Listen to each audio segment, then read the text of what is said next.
ఇక ఎంసీఆర్ హెచ్ఆర్డీలోని భేటీకి సంబంధించి పూర్తి డీటెయిల్స్ మా ప్రతినిధి రాజు అందిస్తారు. రాజు,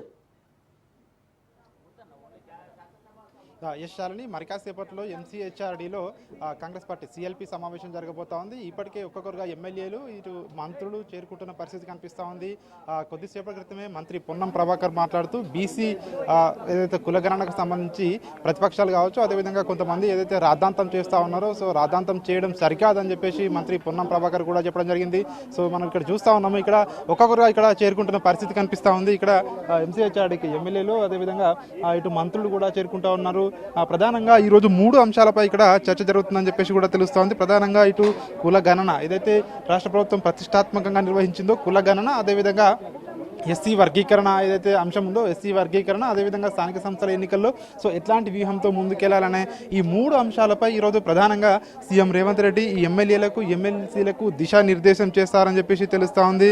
ఎందుకంటే ఎమ్మెల్యేల అభిప్రాయాలను కూడా తీసుకుంటారని చెప్పి తెలుస్తూ ఉంది. చాలా వరకు నియోజకవర్గాల్లో ఇటు ఎమ్మెల్యేలకు ఇటు మంత్రులకు కూడా గ్యాప్ ఏర్పడిందని చెప్పేసి ఏదైతే వార్తలు వస్తూ ఉన్నాయో వీటన్నిటి మధ్య ఈ నేపథ్యంలో ఈరోజు సమావేశం అయితే ప్రాధాన్యత సంచరించుకుంది. ఈ సమావేశానికి ముఖ్యమంత్రి రేవంత్ రెడ్డితో పాటు పిసిసి అధ్యక్షులుగా ఉన్నటువంటి మహేష్ కుమార్ గౌడ్, అదేవిధంగా రాష్ట్ర ఇన్ఛార్జ్గా ఉన్నటువంటి దీపదాస్ మున్షి కూడా ఈ సమావేశానికి హాజరు కాబోతా ఉన్నారు. ఈ యొక్క సమావేశంలో ప్రధానంగా ఈ 3 అంశాలపై చర్చించి అదేవిధంగా రాష్ట్రంలో కాంగ్రెస్ పార్టీని మరింత స్ట్రెంథెన్ చేసే విధంగా స్థానిక సంస్థల ఎన్నికల్లో సత్తా చాటే విధంగా కూడా ఈ యొక్క సమావేశము ఉంటుందని చెప్పేసి ప్రభుత్వ వర్గాలు చెప్తున్న పరిస్థితి కనిపిస్తూ ఉంది. సరిగ్గా 11:30 ఈ యొక్క సమావేశం ప్రారంభమవుతుందని మనకు తెలుస్తూ ఉంది. 11:30 లోపు సీఎం రేవంత్ రెడ్డి కూడా ఇక్కడికి చేరుకోబోతా ఉన్నట్టుగా కూడా తెలుస్తూ ఉంది. ఇప్పటికే మంత్రులు ఎమ్మెల్యేలు అయితే ఇక్కడ చేరుకున్న పరిస్థితి మనకు కనిపిస్తూ ఉంది.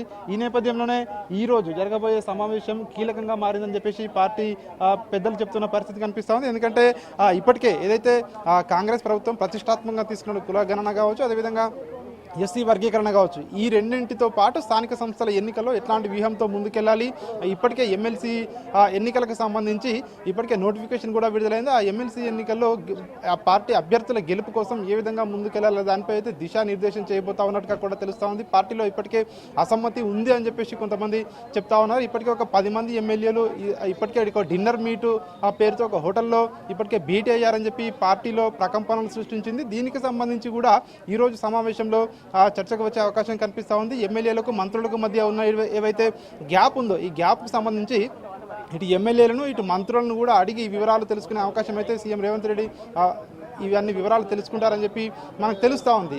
ప్రధానంగా మంత్రివర్గ విస్తరణ కూడా ఉండబోతా ఉన్నట్టుగా కూడా మనకు తెలుస్తూ ఉంది. ఈరోజు ఈ మీటింగ్ తర్వాత మధ్యాహ్నం 3 గంటల తర్వాత సీఎం రేవంత్ రెడ్డి నేరుగా ఇక్కడ నుంచి ఢిల్లీకి వెళ్ళబోతా ఉన్నట్టుగా కూడా తెలుస్తూ ఉంది. మధ్యాహ్నం తర్వాత ఏదైతే జిల్లాల వారీగా ఎమ్మెల్యేలతో భేటీ ఉంది అని ఇప్పటికే ఒక షెడ్యూల్ అయితే కాంగ్రెస్ పార్టీ ప్రకటించింది. అయితే ఆ షెడ్యూల్లో కొన్ని మార్పులు చేసుకున్నట్టుగా కూడా తెలుస్తూ ఉంది.